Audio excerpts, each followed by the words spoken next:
உனக்கு வாழ்க்கையில் ஒரு மிகப்பெரிய திருப்பத்தை கொடுக்கறதுக்கு தான் நான் உங்களுக்கு இப்போ பேசியிருக்கேன். சிறப்பாக நான் சொல்கிறத செயல்படுத்து வாழ்க்கையில் ரொம்ப சந்தோஷமாக கோடீஸ்வரனாக இருப்பேன் அப்படின்னு சொல்லி அந்த வனதேவதை சொல்கிறாங்க. மானிடனே, ஒரு மூட்டையை மட்டும் எடுத்துகிட்டு போ, திறந்து பார்க்கக்கூடாதுன்னு நான் சொல்கிறேன்.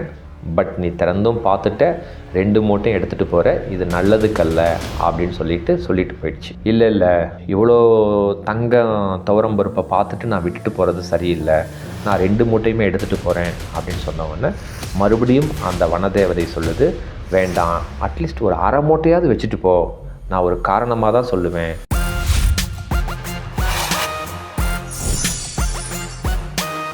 அன்பு வணக்கங்க. ஒரு சூப்பரான கதையை பார்க்கலாங்க. அதாவது நம்ம வாழ்க்கையில் இந்த 2க்கும் ஒரு அர்த்தம் கரெக்டாக நமக்கு தெரியல. உதவிக்கும் தெரியல, ஆசைக்கும் தெரியல. ஸோ அந்த உதவி, அந்த ஆசைக்கு என்ன பொருள், நம்ம எப்படி செயல்பட்டால் நம்ம வாழ்க்கையில் அழிவிலிருந்து நம்ம வெளியில் வரலாம் அப்படிங்கிறது தான் இந்த கதையினுடைய நோக்கம். சிறப்பாக ஒரு புரிதல் தன்மையை கொடுக்கும் அப்படிங்கிற நம்பிக்கையில் செயல்படுத்தியிருக்கேங்க.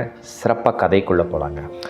ஒரு மரம் விற்கும் வியாபாரி, அதாவது மரத்தெல்லாம் கட் பண்ணி சந்தையில் கொண்டு போய் விற்றுட்டு வருவார். அதுதான் அவருடைய தொழில். ஒரு சில காலகட்டங்களில் அவருக்கு அந்த வருமானம் வரல. அதனால் என்ன ஆச்சுன்னா, கொஞ்சம் வருத்தத்தில் வேதனையில் இருந்துட்டு, சரி நம்ம பக்கத்து ஊருக்கு வேலைக்கு போகலாம், அப்போ தான் நம்ம குடும்பத்தை காப்பாற்ற முடியும் அப்படின்னு சொல்லி பக்கத்து நகரத்துக்கு நடந்து போகிறார். நடந்து போகும் பொழுது, அந்த காட்டுப்பகுதியில் போகும் பொழுது ஒரு குரல் கேட்குது, மானிடனே, உனக்கு என்ன தேவை சொல், அதனை நிறைவாக நான் கொடுக்கிறேன் அப்படின்னு ஒரு குரல் வந்தவொடனே இவனுக்கு பயம் வந்துருச்சு. உடனே சொல்கிறான், அப்பா நீ யார் பேசுகிறீங்க, எதாக இருந்தாலும் நேராக வந்து பேசுங்க, எனக்கு கொஞ்சம் பயமாக இருக்குது அப்படின்னு சொன்னவொன்னே அந்த குரல் சொல்லுது, நான் வனதேவதை, இந்த காட்டினுடைய வனதேவதை, எனக்கு உருவம் கிடையாது, என்னால் பேச மட்டும்தான் முடியும், அதனால் எதுக்கும் கவலைப்படாத, உனக்கு வாழ்க்கையில் ஒரு மிகப்பெரிய திருப்பத்தை கொடுக்கறதுக்கு தான் நான் உங்களுக்கு இப்போ பேசியிருக்கேன். சிறப்பாக நான் சொல்கிறத செயல்படுத்து வாழ்க்கையில் ரொம்ப சந்தோஷமாக கோடீஸ்வரனாக இருப்பேன் அப்படின்னு சொல்லி அந்த வனதேவதை சொல்கிறாங்க. உடனே இவனுக்கு ஒரு நம்பிக்கைத்தன்மை வருது. ஓகே சொல்லுங்கள் வனதேவதை, நான் என்ன செய்யணும்னு சொல்லுங்கள் அப்படின்னு சொன்னவொடனே அந்த வனதேவதை சொல்லுது, அந்த பெரிய மரம் இருக்குது, அந்த மரத்துக்கு பின்னால் போங்க, அந்த இடத்துல பார்த்தீங்கன்னா மகிழம்பூ தோட்டத்தில் நிறையா இருக்குது, அந்த மகிழம்பூ ஃபுல்லாக பறித்து ஒரு பையில் வச்சுக்கோங்க.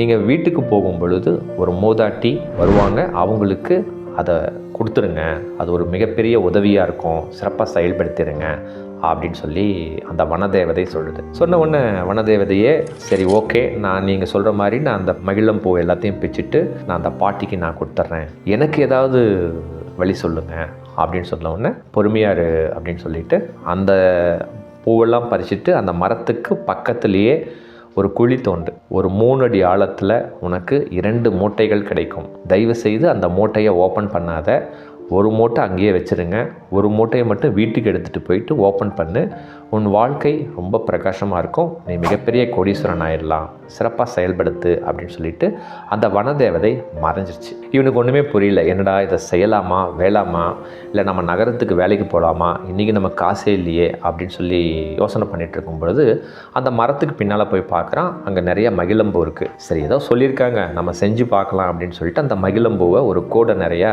பறித்து வச்சுக்கிட்டார். சரி போகும் பொழுது அந்த பாட்டி கேட்டால் கொடுத்துடலாம் அப்படின்னு சொல்லிட்டு அப்புறம் அந்த குழி தோன்ற இடத்துல குழி தோன்றார். குழி தோண்டும் பொழுது ஒரு 3 அடி ஆழம் தோண்டினோன்னு மிகப்பெரிய ஆச்சரியம், 2 கோணி இருக்குது. 2 கோணி இருந்தவொடனே இவனுக்கு மிகப்பெரிய சந்தோஷம். சரி அந்த வனதேவதை ஒரு கோணி எடுத்துகிட்டு போக சொல்லியிருக்கு, இருந்தாலும் இதில் ஏதாவது புதையல் இருந்தால் என்ன பண்ணுறது, புதையல் இருந்தால் நம்ம ஏன் 1 எடுத்துகிட்டு போகணும், 2ஐயும் எடுத்துகிட்டு போனால் என்ன அப்படின்னு சொல்லி இவனுக்கு ஒரு யோசனை. இருந்தாலும் ஓப்பன் பண்ணக்கூடாதுன்னு சொல்லியிருக்காங்க, பரவாயில்ல, புதையலாக இருந்தால் நம்ம அதை எப்படி விட்டுட்டு போக முடியும்னு சொல்லி திறந்து பார்க்குறான். திறந்து பார்த்தா ஒரே ஆச்சரியம், துவரம் பருப்பு தங்கம், அதாவது தங்கத்திலான துவரம் பருப்புகள் அந்த ஃபுல்லாக அந்த கோணியில் இருக்குது. உடனே அடுத்த கோணியும் திறந்து பார்க்குறான், அதுலேயும் பார்த்திங்கன்னா ஃபுல்லாக தங்கத்தினால் செய்யப்பட்ட துவரம் பருப்பு இருக்குது. இவனுக்கு ஒரே ஆச்சரியம், என்னடா இவ்வளோ இருக்குது, இதை நம்ம எடுத்துகிட்டு போனால் நம்மளை தவிர இந்த ஊரில் யாருமே கோடீஸ்வரனே இல்லையே அப்படின்னு சொல்லி 2 மூட்டையும் வெளியில் எடுத்து வச்சிடறான். அப்போ அந்த தேவதை குரல் வருது, மானிடனே, ஒரு மூட்டையை மட்டும் எடுத்துகிட்டு போ, திறந்து பார்க்கக்கூடாதுன்னு நான் சொல்கிறேன், பட் நீ திறந்தும் பார்த்துட்ட, 2 மூட்டையும் எடுத்துகிட்டு போகிற, இது நல்லதுக்கல்ல அப்படின்னு சொல்லிட்டு போயிடுச்சு. இல்லை இவ்வளோ தங்கம் துவரம் பருப்பை பார்த்துட்டு நான் விட்டுட்டு போகிறது சரியில்லை, நான் 2 மூட்டையுமே எடுத்துகிட்டு போகிறேன் அப்படின்னு சொன்னவொடனே மறுபடியும் அந்த வனதேவதை சொல்லுது, வேண்டாம், அட்லீஸ்ட் ஒரு அரை மூட்டையாவது வச்சுட்டு போ, நான் ஒரு காரணமாக தான் சொல்லுவேன், சிறப்பாக செயல்படுத்து அப்படின்னு சொல்லி அந்த வனதேவதை சொல்லுது. இவன் கேட்கல. என்ன செய்கிறான், ஒரு மூட்டையிலிருந்து ஒரே ஒரு துவரம்பருப்பு, தங்க துவரம்பருப்பும், இன்னொரு மூட்டையிலிருந்து ஒரு தங்க துவரம்பருப்பும், ஆக மொத்தம் 2 தங்க துவரம்பருப்பை மட்டும் அந்த குழியில் போட்டுட்டு மூடிட்டு எடுத்துகிட்டு போகிறார். ஸோ அந்த வனதேவதை என்ன சொல்லி இவன் கேட்கல. சரின்னு எடுத்துகிட்டு போயிட்டார். 2 கோணி ஃபுல்லாக அந்த துவரம்பருப்பு தங்கத்துகள்களை எடுத்துகிட்டு போகிறார். போகும்பொழுது அந்த கூடையும் எடுத்துகிட்டு போகிறார். ஏன்னா பாட்டிக்கிட்ட அந்த மகிழம்பூ கூடையை கொடுக்கணும்னு சொன்னாரேன்னு சொல்லும்பொழுது அந்த பாட்டி எதுக்கால வருது வீட்டுக்கு போகும்பொழுது. அந்த பாட்டி பார்த்த உடனே, பாட்டி இந்த கூடை நிறையா மகிழம்பூ இருக்குது, இதை வச்சு கொஞ்சம் நீ பழச்சிக்கோ அப்படின்னு சொல்லி கொடுக்குறார். இது அந்த வனதேவதை உதவி செய்ய சொல்லி சொன்னதுனால அந்த மகிழம்பூ கூடையை கொடுத்துட்டு, என்ன பாட்டி இவ்வளோ கஷ்டப்பட்டு நான் காட்டிலேருந்து பறிச்சுட்டு வந்தேன், எனக்கு பணம் கொடுக்கூடாதா, எனக்கு ஒரு 50 ரூபா கொடுத்தா தான் நான் இதை கொடுப்பேன் வியாபாரி சொல்கிறார். சொன்ன உடனே அந்த பாட்டி, நான் எங்கப்பா காசுக்கு போவேன், சரி கொஞ்சம் நேரம் இரு அப்படின்னு சொல்லிட்டு 10 ரூபா 5 ரூபா 20 ரூபா எல்லாத்தையும் எடுத்துகிட்டு ஒரு 50 ரூபா எடுத்துகிட்டு, இவ்வளோ தான்ப்பா என்கிட்ட இருக்குது, சரி இந்தா நீயும் கேட்குற, நீயும் பறிச்சுட்டு வந்திருக்கேன்னு சொல்லி அந்த 50 ரூபா கொடுத்த உடனே ரொம்ப சந்தோஷமாக வாங்கிட்டு போகிறான். ஏன்னா இவனுக்கு 50 ரூபா பணமும் வந்துருச்சு, அந்த கூடையிலேருந்து பூ பறிச்சுட்டு வந்ததுக்கும் அவனுக்கு ஒரு கூலியும் மாதிரி ஆயிடுச்சு. தன்னோட 2 மூட்டை பார்த்திங்கன்னா துவரம்பருப்பு தங்க துகள்கள் வேறு இருக்குது. சரி நம்ம வீட்டுக்கு போயிடலாம் அப்படின்னு சொல்லி வீட்டுக்கு போயிட்டுருக்கான். அவன் கிராமத்தை அடைஞ்சிட்டான். வீட்டுக்கு போகிற வழியில் பார்த்திங்கன்னா ஒரு அம்மா கேட்குது, மரவெட்டியாரே, எங்கள் வீட்டில் கொஞ்சம் நிறைய அந்த மரத்தில் பூச்சிகள் வந்துட்டுருக்கு, இந்த மரத்தை வெட்டிட்டிங்கன்னா கொஞ்சம் பரவாயில்ல, வெட்டி கொடுக்குறீங்களா அப்படின்னு சொல்லி அந்த அம்மா கேட்குது. உடனே அவன் என்ன சொல்கிறான், சரி நான் வெட்டி கொடுக்க ரெடி தான், பட் எனக்கு ஒரு 1000 ரூபா கொடுக்கணும் அப்படின்னோடனே, 1000 ரூபா அதிகம், நான் வேணால் ஒரு 700 ரூபா கொடுக்குறேன், எனக்கு வெட்டி கொடுத்தீங்கன்னா நலமாக இருக்கும், பூச்சிக்கெல்லாம் நிறையா வீட்டுக்குள்ளே வருதுன்னொடனே, சரி நான் வெட்டி கொடுக்குறேன் அப்படின்னு சொல்லி அந்த 700 ரூபாய்க்கு ஒத்துக்கிட்டு அந்த 2 கோணியும் அந்த வாசல்ல வச்சுட்டு, சரி நான் மரத்தை ஏறி வெட்டுறேம்மா, இந்த 2 கோணி இங்கேயே இருக்கட்டும் அப்படின்னு சொல்கிறான். இது என்ன 2 மூட்டை கொண்டு வந்திருக்க அப்படின்னு சொல்லி அந்த அம்மா அந்த மர வியாபாரி கேட்ட உடனே, ஒன்றும் இல்லை, சந்தைக்கு போயிருந்தேன், துவரம்பருப்பு வீட்டில் இல்லைன்னு சொன்னாங்க, அதனால தான் 2 மூட்டை வாங்கிட்டு போகிறேன், வேறு ஒன்றும் இல்லை, இது பத்திரமா பார்த்துக்குங்க, நான் மரத்தை வெட்டிட்டு வந்துடுறேன். இந்த அம்மா சரி வீட்டுக்குள்ளே போயிட்டு, சரி நம்ம சமைக்கலாம், குழந்தைங்கள்லாம் ஸ்கூல் விட்டு வந்துடுவாங்க, சமைக்கிறதுக்கு பருப்பு போடலாமேன்னு சொல்லி துவரம்பருப்பு டப்பாவை திறக்கிறாங்க. பார்த்திங்கன்னா அந்த துவரம்பருப்பில் நிறையா பூச்சிகள் வண்டுக்கள் நிறையா இருக்குது. சரி என்ன செய்யுதுன்னு தெரியலையே, இந்த நேரத்தில் போய் நம்ம துவரம்பருப்பும் வெளியில் போய் வாங்கிட்டு வர முடியாது, இவர் வேறு மரத்தை வெட்டிகிட்டு இருக்காரு, சரி இவர் தான் 2 மூட்டை துவரம்பருப்பு வச்சுருக்காரு, நம்ம கொஞ்சோண்டு எடுத்துக்கலாம் அப்படின்னு சொல்லிட்டு அந்த துவரம்பருப்பு ஒரு மூட்டையை பிரித்து பார்த்தா எல்லாமே தங்கத்திலான துவரம்பருப்பு. பார்த்த உடனே இந்த அம்மாவுக்கு, ஆஹா இவ்வளோ இருக்கே, இவன் துவரம்பருப்புன்னு சொன்னானேன்னு சொல்லிட்டு அந்த 2 மூட்டை துவரம்பருப்பையும் தன் வீட்டுக்குள்ளே கொட்டிட்டு, அதுக்குள்ளே பார்த்திங்கன்னா குப்பைகள் மண்கள் எல்லாத்தையும் கொட்டி வச்சுட்டு மூடி வச்சிட்டாங்க. அவனும் மரத்தை வெட்டிட்டு வரான். மரத்தை வெட்டிட்டு வந்த உடனே, சரிங்கம்மா எனக்கு 700 ரூபா கொடுங்க அப்படின்னோடனே அந்த அம்மாவும் 700 ரூபாவை கொடுத்துட்றாங்க. அந்த பணத்தையும் வாங்கிட்டு ரொம்ப சந்தோஷம் எனக்கு. அங்கேயும் நமக்கு ஒரு 50 ரூபா கிடச்சிது, இங்கேயும் நமக்கு 700 ரூபா கிடச்சிது.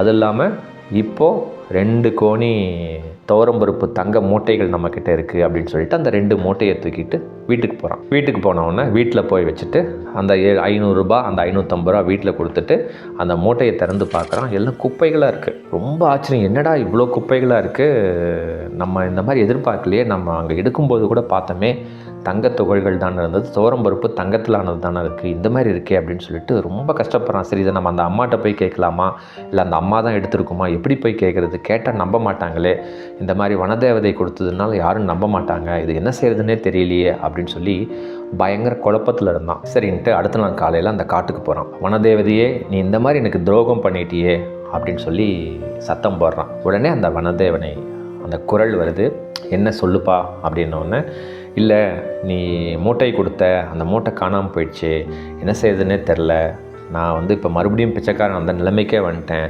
நான் இப்போ வேறு ஊருக்கு போய் வேலையை தான் தேடணுங்கிற சூழ்நிலை ஆயிடுச்சு அப்படின்னோடனே அப்போ அந்த வனதேவனை சொல்லுது, நான் உனக்கு 2 விஷயங்கள் நான் சொன்னேன், அவ்வளோ தூரம் படித்து சொன்னேன், ஒரு மூட்டையை இங்கேயே வச்சுட்டு வீட்டுக்கு போய் ஒரு மூட்டையாக பாருன்னு சொன்னேன், நீ கேட்கல. அந்த ஒரு மூட்டையை நீங்கள் வச்சுருந்தா அட்லீஸ்ட் அந்த ஒரு மூட்டை காணாமல் போயிருந்தா கூட இப்போ வந்து எடுத்துக்கிட்டால் உனக்கு அந்த ஒரு மூட்டை துவரம்பருப்பு தங்க துகள்கள் கிடச்சிருக்கும். அந்த ஒரு மூட்டை இருந்தாலே அந்த ஊர்லேயே நீ தான் மிகப்பெரிய கோடீஸ்வரர். ஆனால் நீ உன்னோட ஆசையின் காரணமாக 2 மூட்டையும் நீ எடுத்துகிட்டு போயிட்ட. அட்லீஸ்ட் ஒரு 1/2 மூட்டையாவது வைக்க சொன்னேன், அப்போவும் நீ எடுத்துகிட்டு போயிட்ட. இப்போ பார்த்தீங்கன்னா 2 துகள்கள் தான் இருக்குது.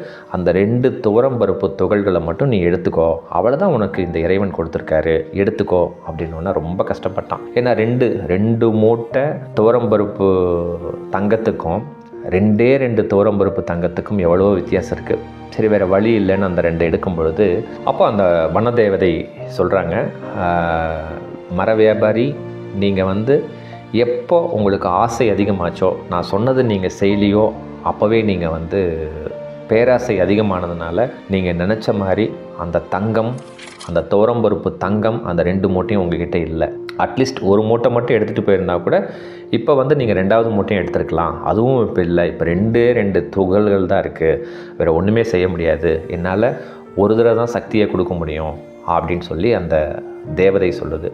அப்புறம் ஒன்று சொல்லுது, நான் உனக்கு அந்தளவுக்கு சொல்லி அந்த பாட்டி, வயசான பாட்டி, வேறு வழியே இல்லை, அந்த பூவை கொண்டு போய் கொடுத்தீங்கன்னா அவங்க அன்றைக்கி சாப்பாடு சாப்பிட்லான்னு சொல்லிட்டு தான் அந்த பூவை கொண்டு போய் கொடுக்க சொன்னேன். ஆனால் நீங்கள் கொடுக்கும் பொழுது அதற்கும் பணம் வேணும் அப்படின்னு சொல்லி நீ செஞ்ச உதவிக்கு கூலியாக 50 ரூபா பணம் வாங்கிட்ட. அதையும் நான் சொன்னதை நீ செய்யலை, 2 விஷயமே நீ செய்யலை. ஸோ எப்போ உனக்கு ஆசை பேராசையாக மாறிச்சோ, அந்த பேராசை ஆனதுக்கப்புறம் 2 தங்க மூட்டையும் நீ எடுத்துகிட்டு போயிட்ட. அதே மாதிரி ஒரு உதவி செய்யும் பொழுது எப்போ நீ எதிர்பார்த்து உதவி செஞ்சையோ, அந்த பணத்தை எதிர்பார்த்து உதவி செஞ்சையோ, இந்த 2ம் சேர்ந்ததுனால தான் இவ்வளோ பெரிய அழிவை உனக்கு கொடுத்துருக்கு. கொஞ்சம் யோசனை பண்ணு, இனிமேலாவது வாழ்க்கையில் அதிகமான ஆசைப்படாத, உதவி செய்யும் பொழுது எதையும் எதிர்பார்க்காமல் உதவி செய்ய அப்படின்னு சொல்லிட்டு அந்த வனதேவதை குரல் நின்றுடுச்சு.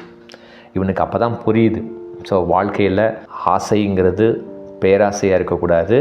அதே போல் நம்மளோட உதவி செய்யும் பொழுது எதிர்பார்க்காமல் உதவி செய்யணும் அப்படிங்கிறத உணர்ந்தான். இந்த 2யும் தவறாக செஞ்சதுனால அவனோட வாழ்க்கை அழிவை நோக்கி பயணம் செஞ்சது. இதுதாங்க கதை.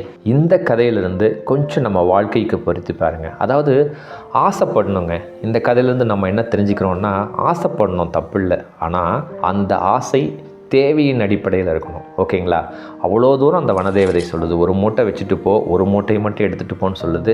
அவன் திறந்து பார்த்த உடனே அந்த நகை இருக்குது, துவரம்பருப்பு துகள்கள் எல்லாம் தங்கமாக இருக்குன்னொடனே அவனுக்கு ஆசை வந்துருச்சு.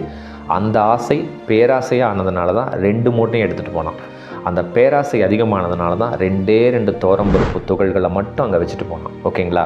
அதே மாதிரி அந்த பாட்டிக்கு உதவி செய்யும் பொழுது எதிர்பார்த்து, நான் எடுத்துகிட்டு வந்தேன், எனக்கு ஒரு 50 ரூபா கொடுங்கன்னு சொல்லி எப்போ நம்ம வாழ்க்கையில் ஒரு உதவி செய்யும் பொழுது எதிர்பார்த்து உதவி செய்கிறோமோ, அது உங்கள் நண்பர்கள் வட்டாரமாக இருக்கலாம், தெரிஞ்ச இடத்துல இருக்கலாம், வேலை செய்கிற இடத்துலாம், ஒரு உதவி அப்படின்னு செஞ்சீங்கன்னா எந்த ஒரு எக்ஸ்பெக்டேஷனும் இல்லாமல், எந்த ஒரு எதிர்பார்ப்பும் இல்லாமல் நீங்கள் செயல்படுத்தினா, கொஞ்சம் நீங்கள் பொருத்தி பாருங்கள். எந்த ஒரு எதிர்பார்ப்பும் இல்லாமல் நீங்கள் உதவி செஞ்சால், எந்த பணம் உதவி செய்வீங்களோ அதை விட பல மடங்கு நமக்கு வரும். அதனால் ஆசைப்படணும், தப்பு இல்லை. தேவையின் அடிப்படையில் ஆசைப்படுங்க, உதவி செய்யுங்க, எதிர்பார்ப்பு இல்லாமல் உதவி செய்யுங்க. இந்த ஆசையும், நான் சொன்ன ஆசையும், அந்த உதவியும் ஒத்துழைச்சதுன்னா இந்த இறைவன் அருளால் ஒரு மிகப்பெரிய வெற்றியை நம்ம அடையலாம் அப்படிங்கிறது தான் இந்த கதை உணர்த்துது. கொஞ்சம் பொருத்தி பாருங்கள், ஒரு உண்மைத்தன்மை புரியும்.